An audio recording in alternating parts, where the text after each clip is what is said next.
Dating ni Florante sa Atenas. Florante, maligayang pagdating. Ako nga pala si Antinor at ako ang magiging guro mo dito sa Atenas. Salamat po. Oh, bakit tila kay lungkot mo? Ayaw ko po kasing umalis sa Albania. Hayaan mo, lilipas din yan.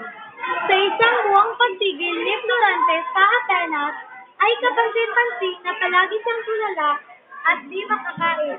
Isang araw, habang naglalakad si Florante, nakasabay niya si Adolfo, ang kanyang kababayan.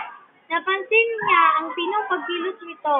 Makaraan pa ang 6 na taong pag-aaral, binabati kita, Florante. May talento ka sa filosofiya, astrolohiya at matematika. Salamat po. Dito nagsimulang magalit si Adolfo dahil nasasapawan na siya ni Florante.